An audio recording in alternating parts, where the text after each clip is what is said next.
So, welcome back to Third Age Reforged, and today I'm going to do something a little bit different, and that is, well, to be fair, it is something that I have done once before, but I'm going to do it again today, mainly because I do want to do some 1v1s, but I feel as though 1v1s would be better if I did them in pairs. So today we're going to be seeing two battles, both of which actually involve Gondor as well, so it might be a good opportunity to speak about Gondor a little bit as the battles go along. The first of which is going to be between Newbie1, who sent me the replay, who is going to be playing as Lothlorien, and across the way, of course, is going to be the Gondorian player, Baconfish302. We'll go through the army compositions first of all to sort of see what's what, and this battle is actually shorter, which considering the two matchups which we have today, which the first battle is obviously Lothlorien and Gondor, the second of which is going to be Gondor against Umbar.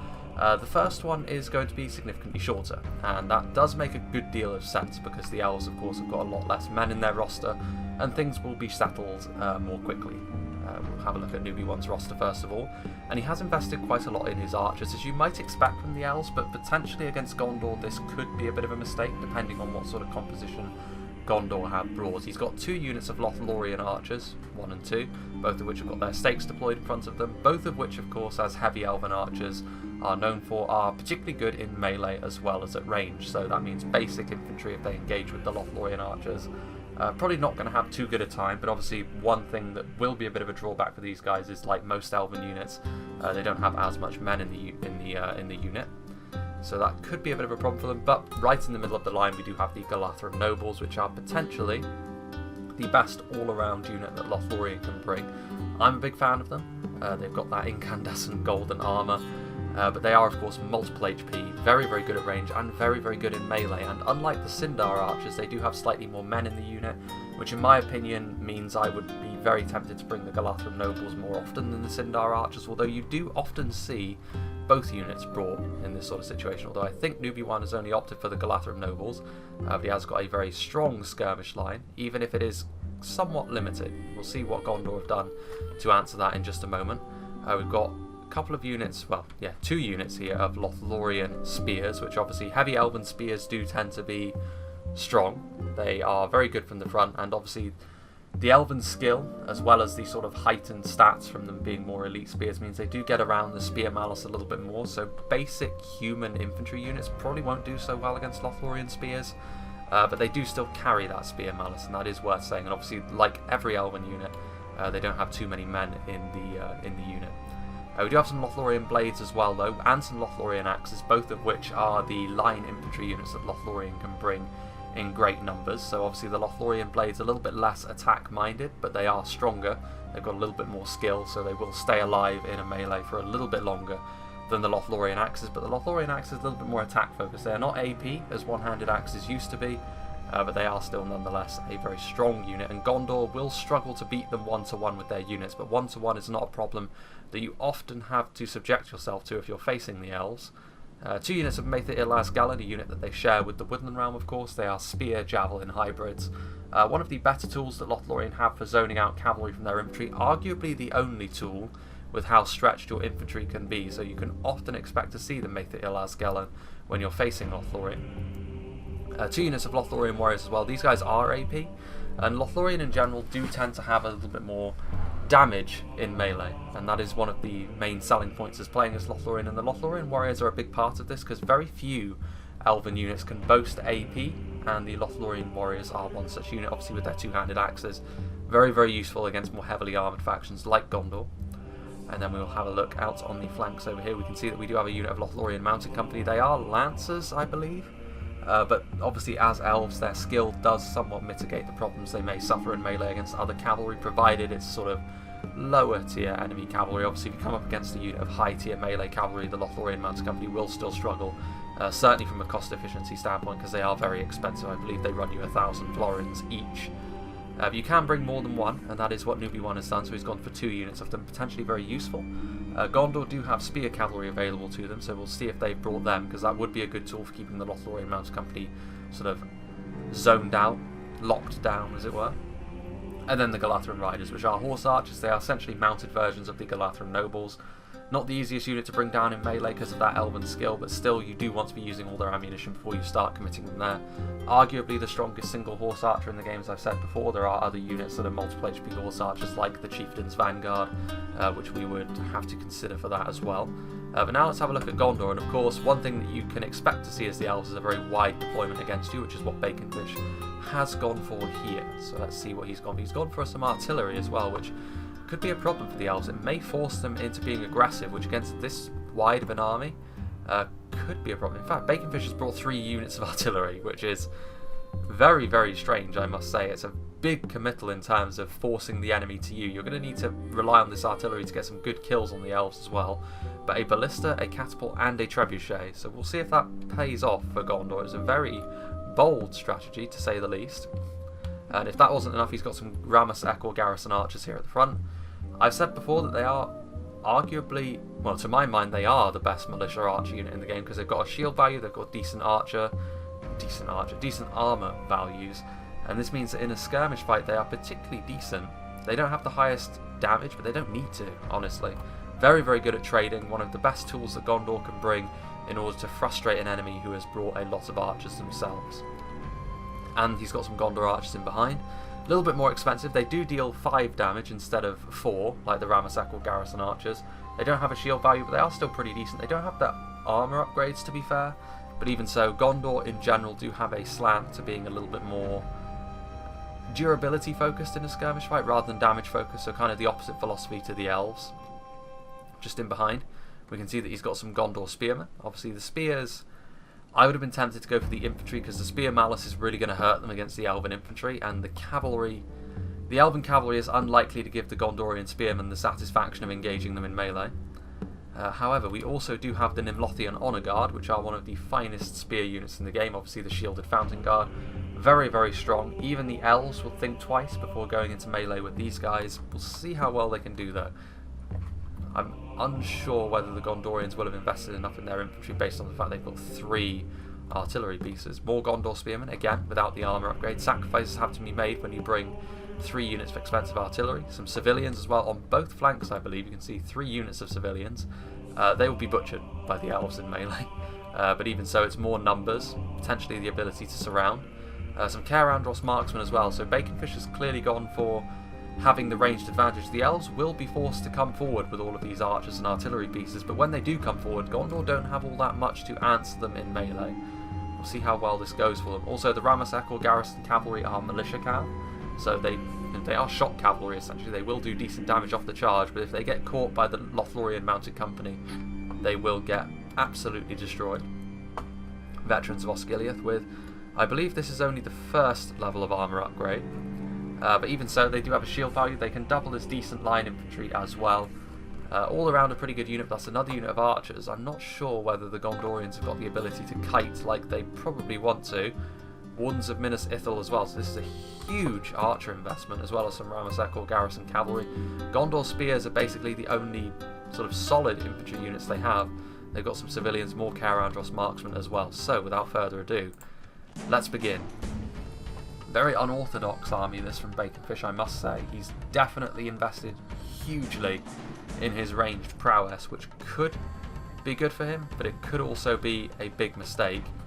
Here, the trebuchet, falling just short of its intended target. The trebuchet is extremely inaccurate. Based on the amount of time this battle runs for, I'm going to assume that Lothlorien are not simply just going to sit back and take this. I would assume they're going to move forward because Gondor most certainly won't. They have very little in the way of infantry firepower, and Nubiwan is going to be forced into moving forward. He probably didn't want to based on his army composition. He invested a fair amount in his archers, but I'm going to assume that he's going to have to, just because that's where the battle is to be had for Lothlorien. I think if Lothlorien do very aggressively move forward, it's going to be a real problem, I think, for the Gondorians. Gondor do have very durable skirmishers, and that's certainly what Baconfish has sort of, he's put all of his eggs into one basket here, which could end up winning him the match if Nubiwan is not decisive in moving forward. If Nubiwan does not move forward, then Lothlorien will simply be slowly but surely bled away at the wrist. And you can see actually that the artillery is already having a pretty good effect on the Lothlorien infantry. The Lothlorien infantry is still far too clustered. If you're going to try and absorb the artillery pressure, you need to stretch yourselves out much more thinly. You can't afford to sort of go into this sort of formation, otherwise the artillery will hit you.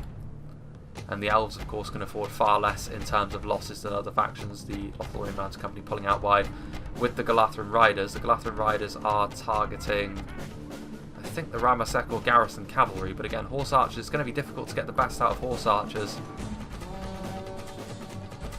considering the skirmish power that Gondor brought to the field. The Lothlorien Mounted Company do charge into the Gondorian Archers and the Ramasek or Garrison Archers here at the front. A good charge. The Ramasek or Garrison Cavalry come across to try and shut down their escape, but the Lothlorien Cavalry will get away, and I do think the cavalry here for Lothlorien is going to be pretty key, because I don't think Gondor have got any Pelagian Marines, which is going to make zoning out the Lothlorien Mounted Company pretty difficult, because, you know, the Mounted Company do have shields, provided from the front they will be able to absorb a lot of this arrow fire. And now here come the Lothlorien infantry. Lothlorien Mounted Company are also going to be pressuring from the sides, and again, Newbie 1 needs to be quicker on the advance here, in my opinion. He needs to not hang around and allow this artillery to get good shots off on him. He has now sort of advanced forward. He now needs to follow through on that, which he is doing. And I think maybe what Baconfish is hoping for here is the ability to kite. Although with all of this artillery, you're not going to be able to kite with that. The Wardens of Minas Ithil actually getting caught out by the Lothlorien Mounted Company as well. And as I said before, other than the Gondor spears, they don't really have a good way of zoning out the Lothlorien Mounted Company. They are shaken, however.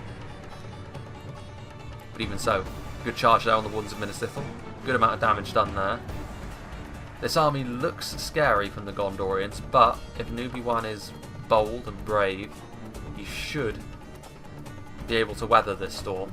And you can see here that Baconfish is already running into the situation where he can't really hold down all his angles. The ballista getting accosted in melee by Lothlorien axes. And as we look over here, we can see that the Gondor archers, he is trying to sort of shoot them down, sort of stagger his defense, Baconfish, and shoot.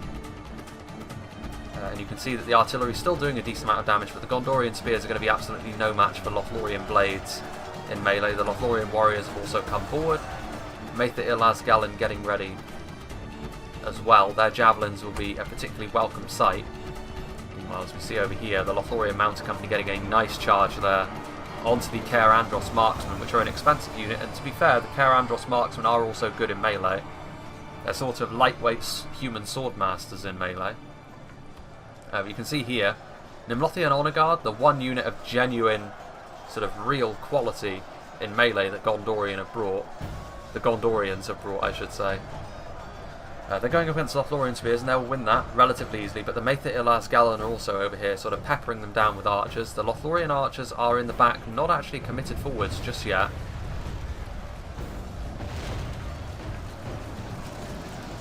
Here we can see the Gondorian spearmen defeat is almost a certainty. If I was Newbie 1, I'd probably honestly force path some of my infantry units to get into these archers to shut them down. You can see over here as well, the Lothlorien axes, Bouncer forces is evenly matched. They are very much outnumbered by all of these spears, but eventually you'd imagine the Gondorians will start to feel the strain. These Galathrun riders are going to destroy Ramasek or Garrison Cavalry in melee. The civilians are coming forward, but I can't imagine they'd have much more luck, to be fair. Now the Lothlorien archers are coming forward. Galathrun nobles still going to be a big factor in this match, you would imagine. Here come the civilians. The artillery coming forward. The Lothlorien blades are actually routing here. Here are the Lothlorien axes as well, fighting their shaken. And the Lothlorien infantry is struggling a little bit here. Maetha Ilaz Gallen are reloading. So far, I would say the Gondorians have actually had... Only half our force remains. They've done exactly what they wanted to, I think, so far, the Gondorians, it would be fair to say. Galathrun riders coming forward, and here we can see the civilians are routing. Civilians, though, are just throwaway fodder units, really. But a lot of the Lothlorien infantry at this point is in retreat and routing. And that's bad news for them, because a lot of the Gondorian skirmishers are still up and running. The Lothlorien infantry as well is very good, but it moved forward without the support of their archers. The archers were just sort of sitting around at the back not doing anything, allowing the infantry to try and do it all. And that could be a bit of a mistake as the battle wears on. But here, the Galathrun Riders are going to be difficult for the Gondorians to shut down. Their charges are not the best, to be fair. But they're still going to be difficult to bring down because of that multiple HP. Maetha Ilar's Gallant are reloading. They need to start shooting because the Wardens of Minas Ithil are like at point blank range doing a lot of damage. They have lost half their men. And still, the Gondorian artillery is up and running with all of these skirmishers. Still firing away into the Gondorian lines. Lothian Honour Guard. Going to try and get into melee with the Maetha Ilar's Gallant, although to be fair, they're pretty bloodied at this point. I think as the late game comes into view, we'll start to see the real worth of the Galathrun nobles here. We'll have to, if Lothlorien are to win this. Lothlorien archers getting into melee. Unfortunately, the Gondorian artillery hitting only the civilians. And you would imagine that they're probably going to waver and break as a result of that. Just tons of artillery projectiles being thrown in here. The Gondorian spearmen doing their best. Over here I think we've got some mounted company. Indeed we do. And they are still charging into the Caer Andros marksmen, although they need to cycle charge. They've been in melee too long with the Caer Andros marksmen already. And as I've said, they're pretty damn good in melee. There are the Galathrun nobles. You can see Maetha Ilar's Gallant retreating. Honestly, I think so far Baconfish can afford to be pretty pleased with how things have gone. The Lothlorien player is slightly behind. And the skirmish power is certainly squarely in favour of the Gondorian player as it goes into the late game here. But it's the cavalry, I think, where the Lothlorien player can certainly still turn this. Units like the Galathrun Riders and the Mounted Company are still alive just. They can still be a real annoyance for the Gondorian skirmish line. There is also the fact as well, the Gondorians really don't have anything that can answer the Galathrun nobles in melee. The Nimlothian Honour Guard have honestly taken up so much of the Lothlorien players' resources though. They've had to expend so much ammunition, so much attention just to try and kill them off, and they're still alive. And the Gondorian skirmish line is still very much alive. Getting in here we can see the Lothlorien archers fighting with the civilians, but the civilians have done their job admirably. They weren't expected to do anything other than just get in the way of the Lothlorien advances, and they've done that. See Lothlorien archers also here out on the flank. The mounted company still just about alive. Now though we can see the Gondorians starting to rout individually. The Galathrun nobles will worry the Lothlorien player, the Gondor player. The Gondorians need their skirmish line alive and well to deal with them, and honestly I think at this point is where Baconfish's army composition is going to start to work against him more than anything else. Because Lothlorien are still alive. They still have Maetha Ilar's Gallant, although to be honest they're wavering. It's a little bit of a foolhardy move here by Newbie 1 to send them so deep into enemy territory without any backup. Caer Andros marksmen still with some ammunition. Ones of Minas Ithil still just about alive with the general hanging around as well. Galathrun Riders getting in there. Charging into the veterans of Osgiliath, more damage being done to them. The artillery is still alive. Civilians routing off, Lothlorien archers continuing to pursue. And at this point the Lothlorien archers in melee earning their keep, because there's really nothing that can stop them at this point, and the fact that these elven skirmishers are so good in melee, whereas stuff like the Gondor archers, this is really not where they want to be. And now the trebuchet is going to be shut down. The catapult is still online, trying to get hits, but the elven target area is so small at this point. The Gondorians may very well struggle. Here are the Gondor spearmen. Maetha Ilar's Gallant are being shot in the back by Gondor archers. This is probably going to be the end of them. But more and more of the Gondorian manpower is being expended here. The Galathrun Riders still alive. Still able to get into these units here. The Caer Andros marksmen and the veterans of Osgiliath. Ones of Minas Ithil are still alive, but for how long, you wonder. And now the Galathrun nobles are coming forward as well, which is something that the Gondorians really can't stop at this point. Another rear charge, obviously the horse archers with a very low charge bonus, but the morale damage could be the key here, even if it is spears they are charging into. Ramasek or garrison archers in melee, with some Lothlorien mounted company no less. What have we got going on over here? Lothlorien archers facing the trebuchet crew. Obviously there's only going to be one victor in that regard. The catapult here is, I think, trying to shoot the Galatran nobles at point blank range, which is very much a necessity at this point. The Gondorians need to deal with the Galatran nobles somehow, because in melee I'm fairly certain the Galatran nobles could tank everything Gondor have left. They only have a very flimsy array of skirmishers, and there goes the Gondor general. Up until the midpoint of this battle, the Gondorian player was probably pretty pleased with how things were going. The initial Lothlorien advance was destroyed consummately by the combination of artillery and ranged fire, but the Gondorians, it would appear, just didn't have the staying power, and you can see here that Gondor have fallen behind in this battle. And yeah, I think with the Galatran nobles and riders on the field, the Gondorians just don't have the expertise to deal with that. Here we can see the Gondor spearmen about to fall by the wayside. But it's these Galatran nobles providing the final blow here to the Gondorian hopes, as it's really just skirmishers now. And I feel as though this speaks to the army composition the Gondorian brought. 3 pieces of siege equipment was too much. You could have made 2 work if you'd have cut maybe the trebuchet and gone for another unit of elite infantry here in the late game. That could have been sufficient to sort of turn this fight around. Something like the Alisar's Vanguard in this sort of situation. But as it was, I think what Baconfish wanted to do was sort of kite a little bit with the artillery and the skirmishers, which is an infuriating thing to play against. I've faced such a thing in the past, and it's not fun when you're on the receiving end of it.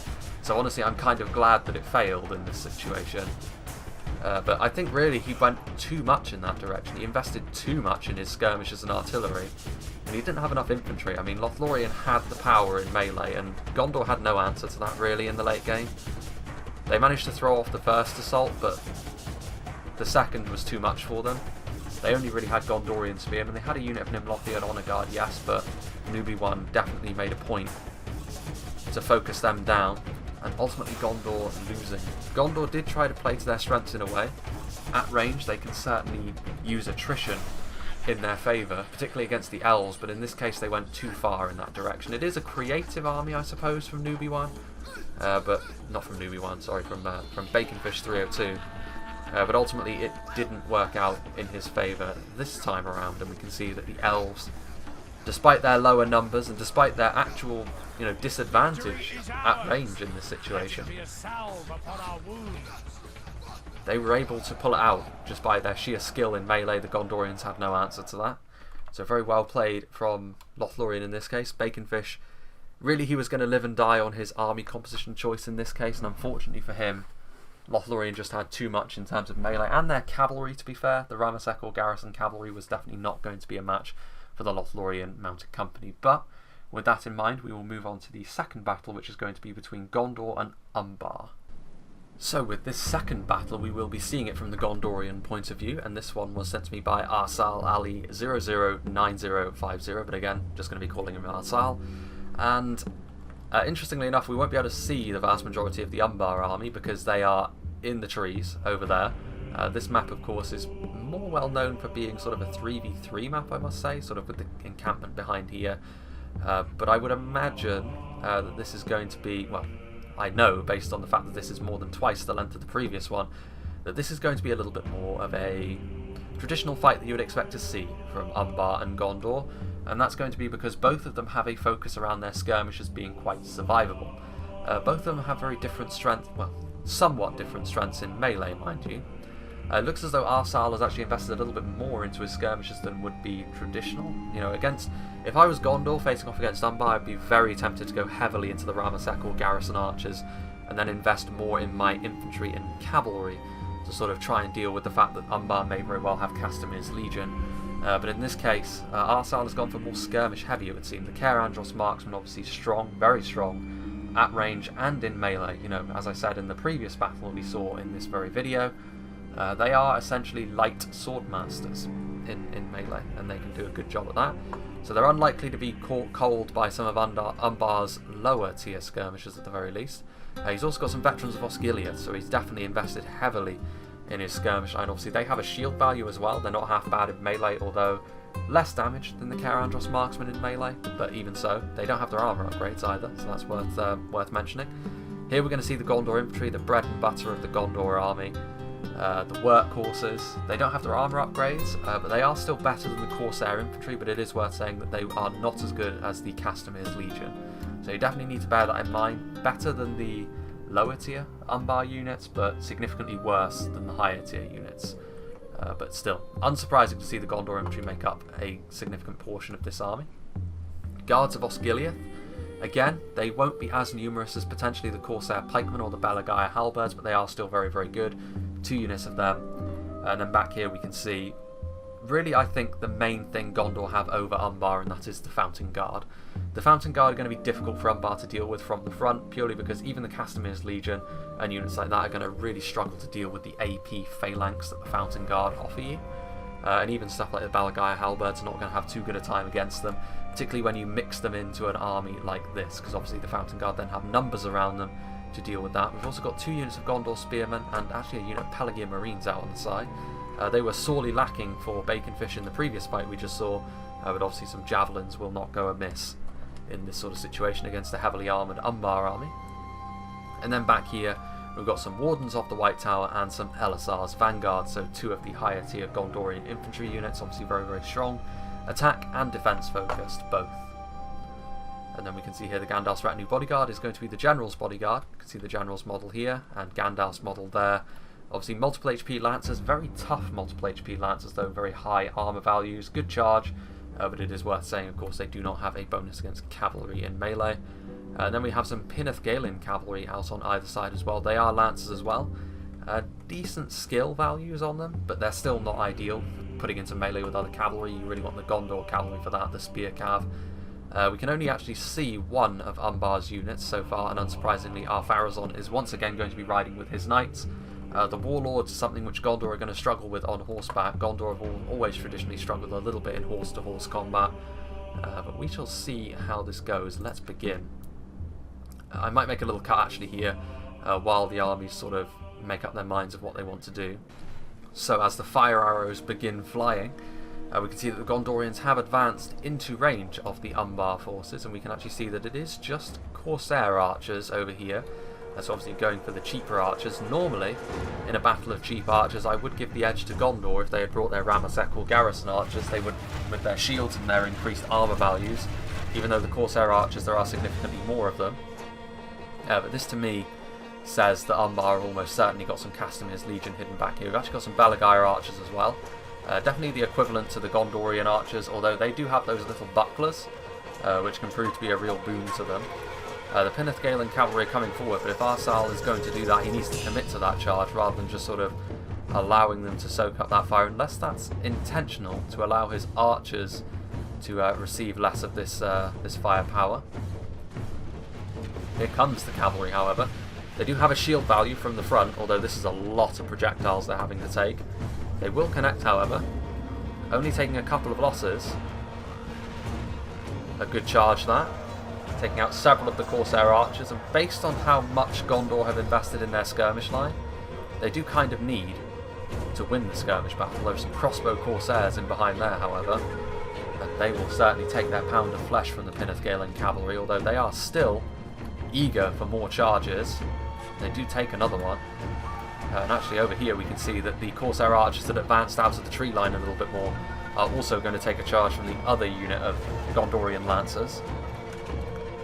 As this continues, however, you would worry somewhat for Gondor against the Warlords of Umbar if they don't have a significant cavalry presence on the field. They do still obviously have their general's unit, but 1-to-1, those Umbar knights will swiftly deal with the Gandalf's Retinue Bodyguard in melee. Still more charges going on, very eager to cut down the Umbar skirmish potential, and they are doing so, to be fair. It may cost them both their units of Pinneth Galen cavalry, but this will pave the way for Gondor to have a legitimate skirmish advantage as they continue to just chip away at these Corsair archers. Did those cavalry units break? They didn't. There are very few of them left, mind you, now. Will Gondor feel the need to advance forwards? That will open them up to the side. Oh, hello, this mercenary crossbows over here. Interesting choice. Although I would say that with how strong Gondor's archer presence is, the Merc crossbows would be very lucky to get too much in the way of value off. It's worth saying that Corrigan is playing as Umbar as well. Apologies for missing his name before. What are Umbar going to do now, though? As we sort of get in here, we can see the view from the front. The Balagire archers continuing to fire as the Gondorian army now advances in earnest. The Gondor infantry taking the first advance. But you can see Gondor also returning fire at this point, dealing yet more casualties to the Umbar skirmish line. But here we can see the first vestiges of Umbar's infantry forces. Balagire footmen, though, which are only spears. Balagire footmen, along with the Gondorian spearmen, not great in melee because of the spear malice. It really does hit units like this, but they are pretty well armoured. Here we can see more Balagire footmen. A lot of Balagire footmen, in fact. Here are the Merc crossbows. We'll see how well this goes. I mean, the initial engagements, I imagine, are going to go in favour of Gondor here, because the Balagire footmen will not beat the Gondor infantry in melee. That spear malice will hit them, especially seeing as Gondor's advance so far has been pretty good. I mean, they're going to be backing it up with their skirmishers as well. Kerandros marksmen are going to have to move forward. Here we can see the first engagement. You can see the Gondor infantry. They're going to enjoy facing off against a unit with a spear malice like Balagire footmen. You do need to be careful of the 2 units of crossbow corsairs. I don't know if I'd have brought 2 units of crossbow corsairs as Umbar. They can be really good at zoning out cavalry and the like, but against Gondor you're much more likely to face a more infantry and skirmish heavy approach. And in that case it can be a little bit more tricky to use your crossbows. And now we can see the Gondor infantry is going to be backed up by the guards of Osgiliath, which is not good for the Umbar front line. A good Gondorian advance so far. Here we can see some Narun Aru Royal Guard. And once again, it would appear as though Umbar have invested very large amounts into their skirmish line in the hopes that they can beat Gondor that way. And even more so in this example, I would say that's probably not the best idea. Gondor, more so than a lot of other factions, can absorb skirmish fire very nicely. Even though they haven't got their armour upgrades on a lot of these sort of basic units like the Gondor infantry. It's still going to be difficult to get your line to pay dividends, and also Corrigan is sort of layering their lines here, and unfortunately the Balagire footmen are going to find themselves hopelessly outmatched by the combination of Gondor infantry and guards of Osgiliath in this situation. You can see the densely packed front line. Balagire footmen are a potentially very efficient unit, but in this sort of situation, certainly not. What's going on over here? Merc crossbows. Having to fall back because they are finding themselves the target of skirmish fire, which is completely unsurprising, I must say. Merc crossbows, obviously, if I ever see them on the field, they are going to. I would earmark an archer unit specifically to try and deal with them. But the Fountain Guard have found themselves peppered down a lot by the crossbow corsairs, and if Umbar do manage to pull out some higher tier infantry in this sort of situation, the damage they have dealt to the Fountain Guard so far could end up being fairly significant. But now they're on the front line, it's going to hasten the Balagire footmen's demise even more. More and more damage being dealt. And honestly, the bigger investment they put into their archers may pay dividends, but that's a bit of a problem. Fountain Guard over on the flank dealing with some Corsair pikemen. Let's actually have a look at that now. Some Corsair pikemen which were revealed. But with the Gondor spears and the Fountain Guard, the Corsair pikes probably not going to last too long, but this is the problem that Gondor now face. Numenorian Lancers coming out of nowhere, and they have a lethal charge on them. They cost quite a lot, but the charge they deal, this is some nice hammer and anvil you're going to see right now. And it's going to be into some Fountain Guard, which, to be fair, should be able to deal some nice damage to the Numenorian Lancers in return. You can see several of them do die off. But this is going to cause problems for Gondor. Those were spears as well. Next patch, I hear the spears are going to be made even more effective against cavalry, because as it stands, they are kind of fodder that you send into situations that you wouldn't want to send other units. That is their main function. Another charge, not the best charge, honestly. The Fountain Guard are shaken, however, and it takes a lot to shake up the Fountain Guard's morale. But if the Númenórean Lancers stay here for too long, you can see that already their unit has basically been cut in half. They need to find a new target. In my opinion, they need to go for the Gondorian archer line. Gondor have invested a lot of money into these archers, and if you can start cutting them down, they're also a softer target, because really everywhere else the Gondorian infantry line has got pikes and fountain guard in there, and you don't really want to be charging into them if you can help it. Although by now, the Cair-Andros marksmen are out of ammunition and they're now being committed forward, and they make a good chunk of reinforcements here. Naru Naaru sentinels, so pikes as well. Now what's going on over here? You can see the Gandalf's retinue bodyguard trying to zone out the Umbar cavalry at this point, but now we can see Númenórean Lancers pulling back. But the Cair-Andros marksmen are going to be engaging with the Naru Naaru sentinels. Not necessarily the best engagement for them, but the more important thing is they're going to be dealing damage to the Corsair pikemen, which means Umbar, of course, going to be bleeding manpower. And on the front line you can see that the Balagar footmen, they've held out for longer than I actually thought they would when the Fountain Guard arrived. But ultimately, this is the Gondorian infantry force at its best, using a combination of dependable, solid, just sort of basic infantry units, and then their polearms. Gondor's polearms are really very strong. Umbar as well have got some nice ones like the Naru Naaru sentinels, but the Fountain Guard are a real boon to have on the front line in this sort of situation. More Cair-Andros marksmen that would appear to be out of ammunition being sent out to the side. Let's not forget that Gondor still have those Elisar's Vanguard and Wardens of the White Tower in reserve, and this is going to be a battle of reserves potentially. Both factions, both players, have left some units behind for the late game. Corsair pikemen, actually victory does seem certain. The support of these Naru Naaru sentinels may be enough, although I would say now with the Cair-Andros marksmen crushing in from the side, that's not going to be true, which means Gondor will ultimately win this fight over on this side.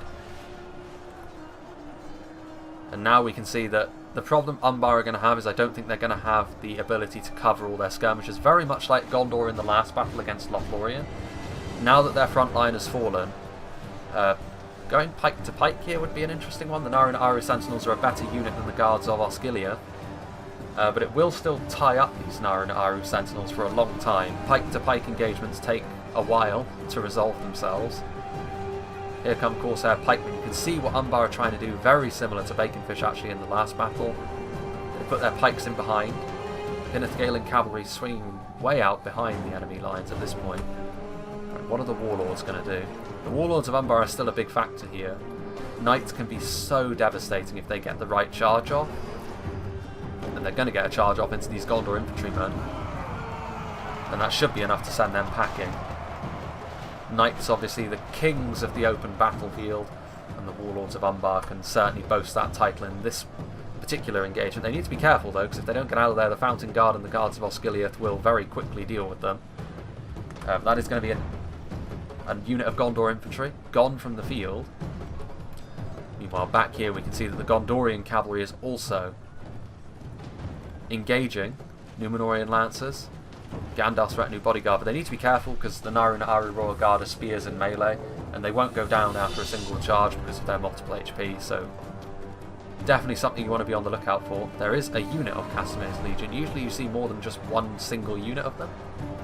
The secondary line of Umbar has been made up entirely of pikes, but mainly of these Corsair pikemen.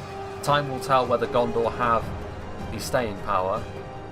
I have to say I'm really surprised that these warlords of Umbar have not gone after these elite Gondorian units, because they could run over Elisar's Vanguard and Wardens of the White Tower. It would take a couple of charges, yeah. Although to be fair, the warlords are having a pretty good time of it nonetheless. They're causing several of these units of Gondor infantry to break, and as it turns out, Arsal's army could be running low on infantry, which is definitely the last thing he wants, although these warlords of Umbar taking point-blank hits from the Pelargir Marines. It's going to take several volleys though before they start to go down. The warlords of Umbar obviously, as most knights are, very tough. I'm not sure what they're doing here though, but several units of these Gondor infantry routing, these warlords of Umbar having a devastating effect. And look at how badly these guards of Osgiliath lost. These Naru Naaru sentinels just holding firm in the face of the guards. Gondor spearmen also routing. Cair-Andros marksmen trying to deal with the rest of these guys. It's pretty ropey at this point for Gondor. The warlords of Umbar proving to be a real problem unit for them. A nice charge there into the Caer Andros marksman. There are some Fountain Guard in here as well though, but at this point Gondor need to do something about these knights. As Gondor, one of the things you traditionally have to deal with is the fact that enemies are going to have some form of cavalry to cavalry advantage over you. Especially considering all these pikes are on the front line. This is actually one of the few times I've seen a layered defence like this actually work out very nicely. Corrigan has done really well at sort of rationing his units. The initial engagement went pretty heftily against him, but his skirmish power, but in particular I feel as though the MVPs thus far have been the Warlords. Having said that, what have we got over here? You can see the Pinneth Galen cavalry getting in here to the mercenary crossbows and the Corsair archers, trying to do some damage. You can see the crossbow Corsairs just in behind, dishing out some damage, and obviously their projectiles are pretty mean, pretty nasty.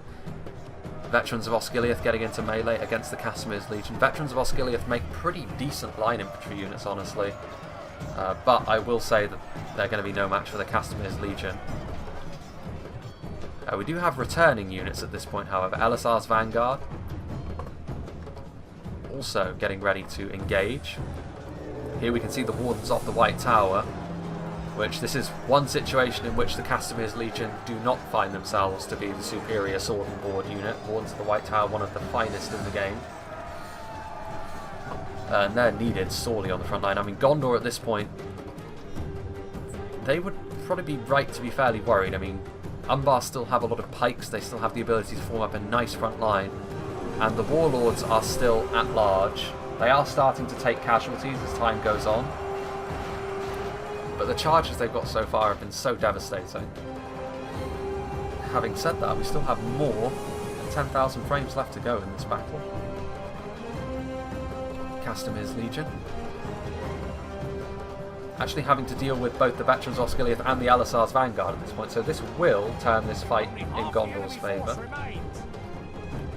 That is, well, it's long since past that point, but basically only a quarter of the Gondorians left alive, and just over a third of the Umbar forces left alive. But it is worth saying that a lot of the Umbar forces left alive are skirmishers and low tier pikemen. Let's go and have a look at what's going on back here. We can see these crossbow Corsairs not shooting at these Pinneth Galen cavalry as they come charging in, and this could be enough, honestly, to finally deal with these crossbows. I'm honestly surprised the Gondorians still have lancers left alive. What happened to the Gandalf's retinue bodyguard? They're in the backfield with a lot of their men left alive. Keeping them in reserve might be a good idea, but they need to sort of rely on the fact that the Warlords of Umbar don't polish off the rest of their army. And at this point the Gondorians may very well be able to hang tough. But these Warlords are still a real problem for them. The Castimir's Legion now having to deal with Wardens of the White Tower and Pelagia Marines. You would imagine the Warlords are still going to be a major factor in this battle. We've still got over 10,000 frames, interestingly enough, which surprises me considering the forces we've got left. We still have some skirmish power from Umbar. What have we got going on over here? The Númenorian Lance is still alive. That's an interesting development. A nice charge into the Elisar's Vanguard. Having to deal here with the Castimir's Legion. If the Númenorian Lancers linger too long, the Elisar's Vanguard will start to cut them down, and indeed that is already happening. Umbar really needed to cycle out of there quickly, but this section of the battlefield does belong to Gondor for the time being. The Umbar front line's still holding its ground. Naru Naaru Sentinels moving forward. And now, the Gondorian Lancers could well prove to be key, because you can see the Gandalf's retinue bodyguard are running around. The Pinneth Galen cavalry still charging into these Umbar skirmishers. And that's where a lot of Umbar's numbers advantage comes in at this point. And here we can see the Gandalf's retinue bodyguard getting a nice charge up on the Naru Naaru Royal Guard, a risky target, but potentially a very lucrative one, because they would be the sort of unit that if they were at full health in the late game could win Umbar the battle. But as it is, I mean, the Gandalf's retinue bodyguard need to cycle out of here quickly because those spears are starting to have an impact. What's going on over here? We can see that the guards of Osgiliath are moving away from this engagement. I'm actually very surprised that Corrigan, I feel as though if he'd been a little bit more bold with committing his pikes to the front line, being a little bit more aggressive here in the mid-game, he could have had The enemy general a bigger lies advantage. dead. But there goes the Umbar general.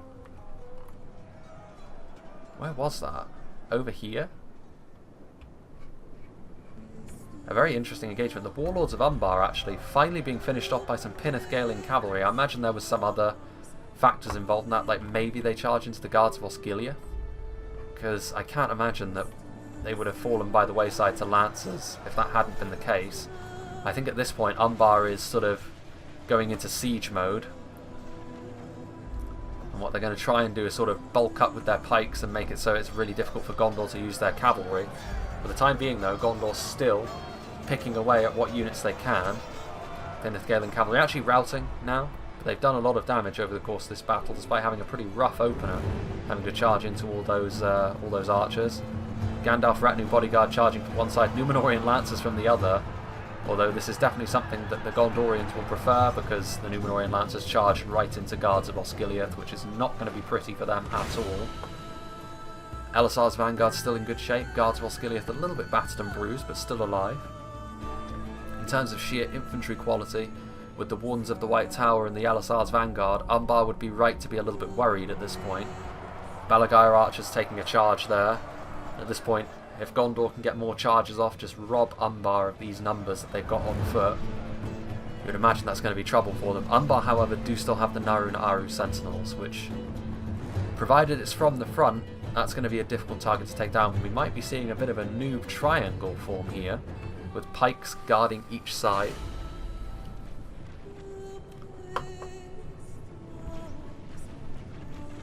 Pineth-Gaeling cavalry coming in for a charge. They're going to be able to charge these Balagire archers, again getting their lances down. That's going to be more kills they're going to be able to inflict. Nicely done there. All of these pikes, yeah, and it is. It's going to be a triangle here. Umbar are going to try and sort of withstand. I'd be interested to see if Gondor had any archer ammunition left at this point in time, because that could be exactly the sort of thing which could make Umbar's life pretty damn difficult. Gandalf's retinue bodyguard are alive, but at this point, I mean, some people might be a little bit...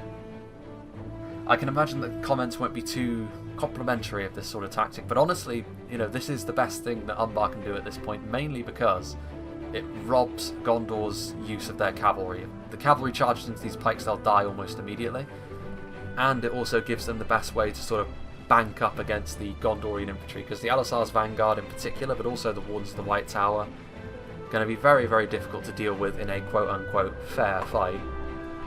But they're leaving these Balagire archers behind, apparently. So they are going to be charged to death by the Gondorian lancers.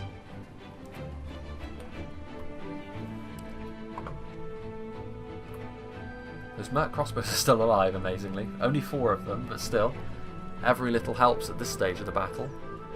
You can actually see that Gondor are significantly further behind at this point, but Gondor also have the units of significantly higher quality. A lot of Umbar's units that are left are Corsairs, both archers and pikemen. The only unit of really genuine quality they have left is the Narun Aru Sentinels. And as with any pikes, even a pike as good as this, if you can circumvent them from the front, it's going to be a bad time for them. And honestly, at this point, the worst thing you could do would be to engage the Narun Aru Sentinels. What's going on here? Pineth-Gaeling cavalry. Here we go. The engagement is going to happen. The Wardens of the White Tower are going to come in here. Presumably with the backup. Well, there's some Corsair archers outside of the triangle. You'd be much better off just trying to charge them down with your cavalry. There's also these Balagire archers who are going to be shooting at these Guards of Osgiliath at point blank. The fact that Gondor have some cavalry left means they should be able to deal with this sort of thing, but honestly it's a bit of a misplay here from Arsal to allow these Corsair archers, these Merc crossbows, and the Balagire archers over here to get some more damage off. It's something that Gondor can scarcely afford at this point in time, although the Wardens of the White Tower showing their mettle, carving their way through these Corsair pikemen with relative ease. Here comes the Gandalf's retinue bodyguard, better late than never. And they are obviously going to flatten these Corsair archers and certainly send them routing. There's no way they'll be coming back either. Amazingly, the morale actually improved when the charge connected. Madness. The Elisar's vanguard joining in. Penithgalen cavalry loitering with intent. Balaguer archers being destroyed. How strong are Gondor's elites? That is the question. Can they cut their way through all of these units? Corsair pikemen, I mean, in the past we've seen them to be pretty damn good. This is pretty much it, I must say. Wait a minute. There's still one Warlord of Umbar. It's the sort of thing which could potentially be quite annoying for the Gondorians. One of these Gondorian officers, or actually that is just a Warden of the White Tower, has managed to sort of punch his way through into the middle of this triangle. You can see that some of the veterans have got themselves deeply embedded in this line as well. And as soon as this Umbar triangle starts to fall by the wayside, that's when the Gondorian cavalry can come into effect again. Which is why Umbar need to sort of hold their position and hope, really, that this is enough to give them the W.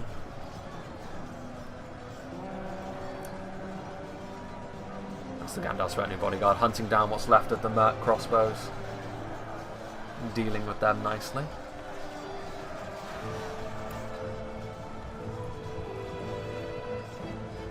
Penithgalen cavalry cycling out. Here come the guards of Osgiliath. They really don't want to engage the Naru and Iru Royal Guard. We saw how badly that went last time. Naru and Iru Sentinels, really, to my mind, the second best pike unit in the game. It would be a very close run thing between them and the 1st Legion, I think.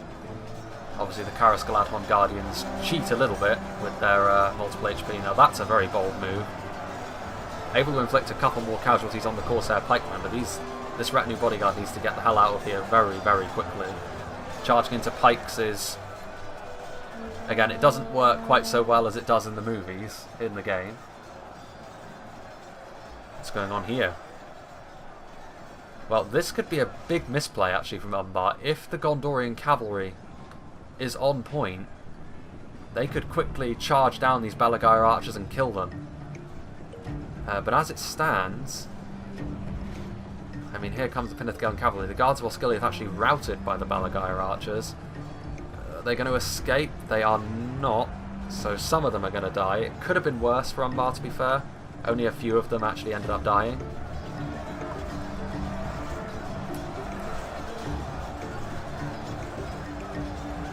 Yeah, I think that Gandalf's retinue bodyguard has retreated off into the distance. Guards of Osgiliath routing. I'm not sure whether they'd come back. 19. It's kind of unlikely. These Corsair pikes. I mean, the one thing that Gondor do have in their favour is these pikes cannot afford to change their position. Naru and Iru Royal Guard breaking cover. This is exactly the sort of thing that the Gondorian player needs to be on the lookout for so he can charge them. Anything that is outside the pike block needs to be charged by the cavalry, because that's what's going to win Gondor the fight if they do indeed end up winning. It was bait. It was bait. The Gondorian player not falling for it, because the pikes can't afford to move.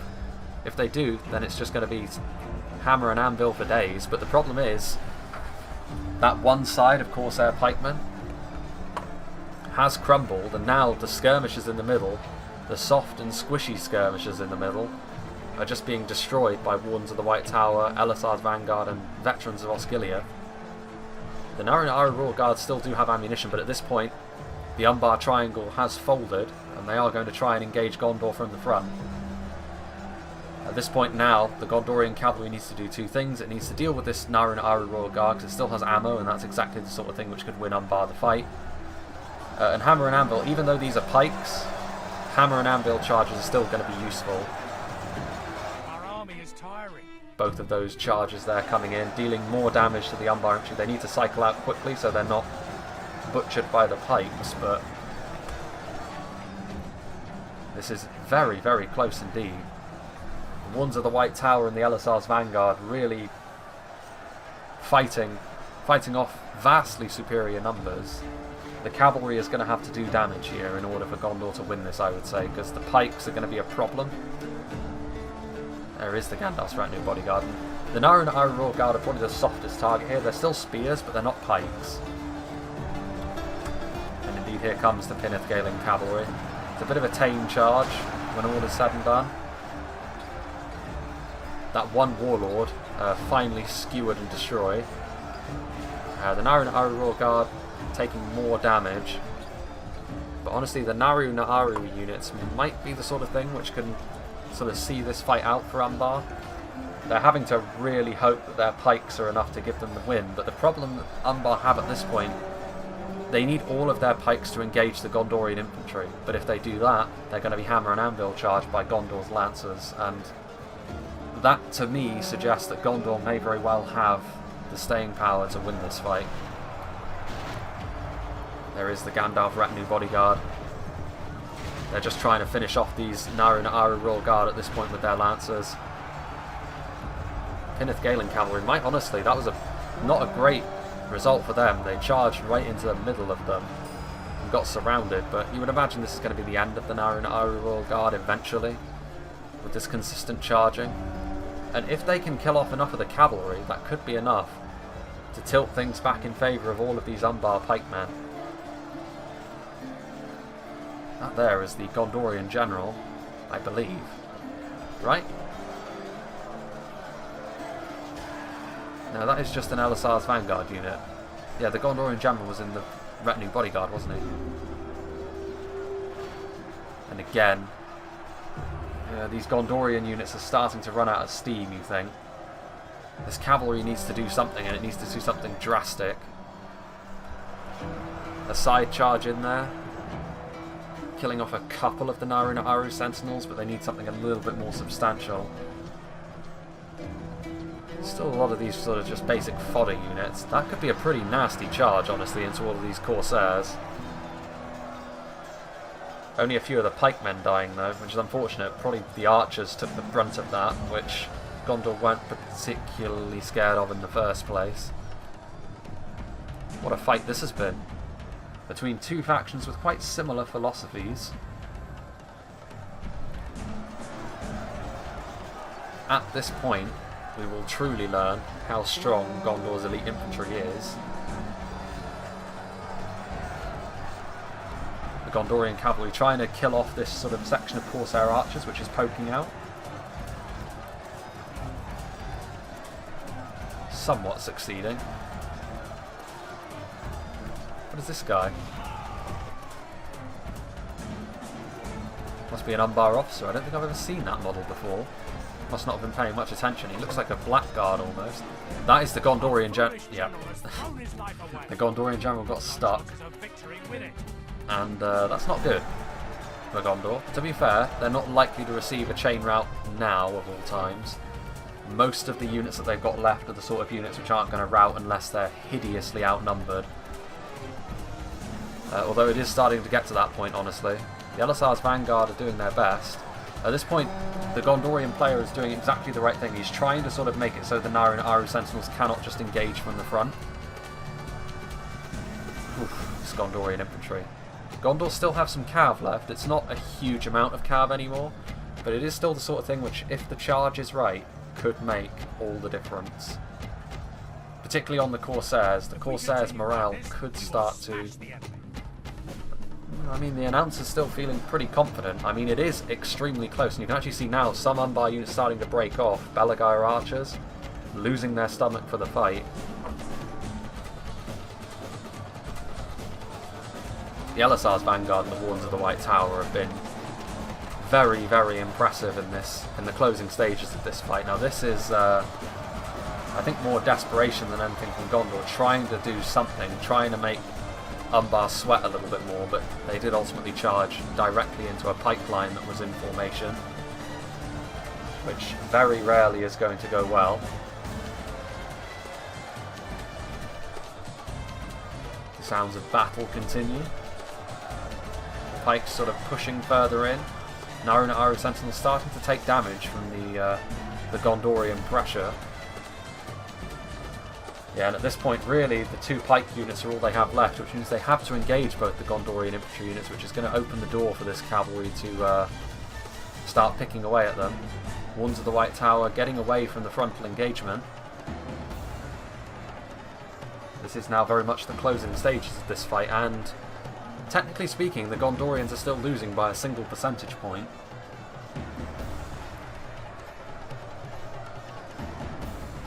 This cavalry.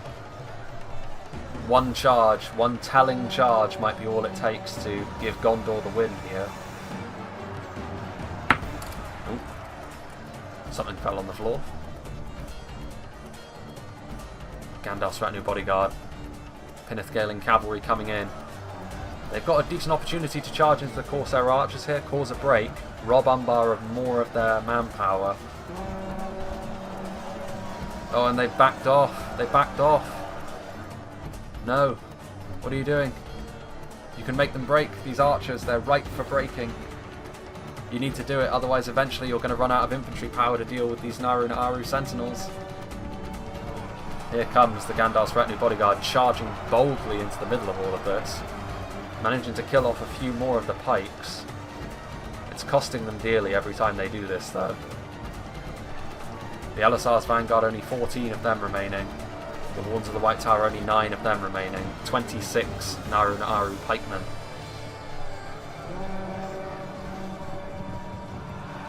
Another charge. The Pinithgaling cavalry this time do charge in, and it is going to be enough to cause these Corsair archers to rout. More of the Umbar forces running for the hills.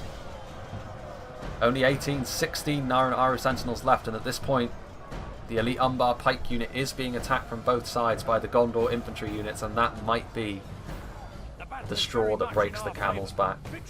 I think that might be it. I think the Gondorians are going to pull this out, because now the sentinels simply cannot cover every angle.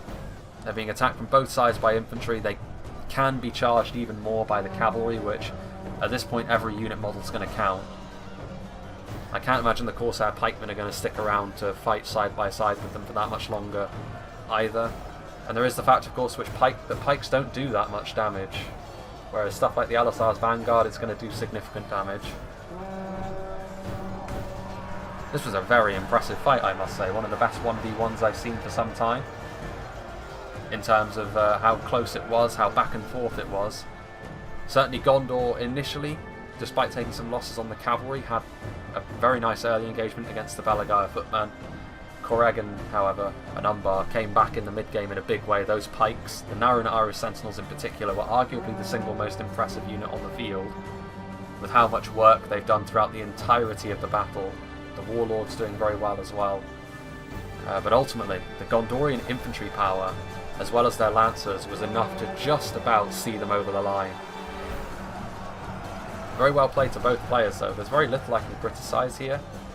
I could argue that maybe the layered defence didn't work out for Umbar, but ultimately it almost did, and it might have been a case of trading in.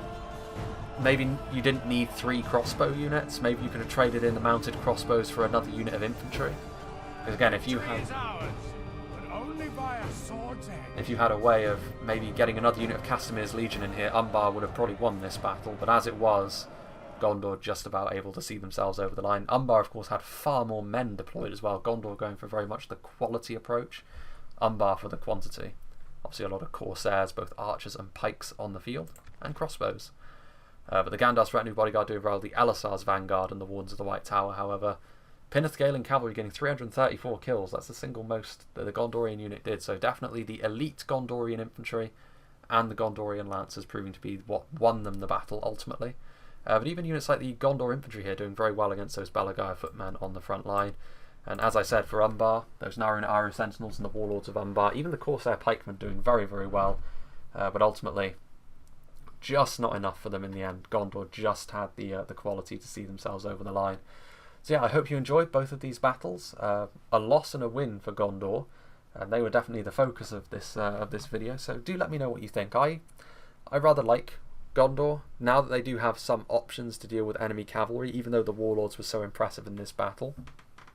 Now that they do have options to sort of go into a cavalry to cavalry fight with the Gondorian spear cavalry, I feel as though they have a much more complete look to them.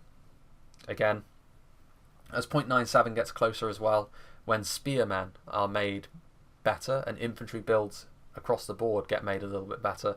I can imagine Gondor becoming significantly more popular as a result of that. And sort of the ability to zone out cavalry will get much more impressive, and obviously their ability to sort of fight in melee, as was proven in this battle here, to sort of eke out a victory through sheer attrition and quality. The future looks pretty bright for Gondor, I think. So yeah, I hope you enjoyed this, and I hope you'll join me for whatever is next.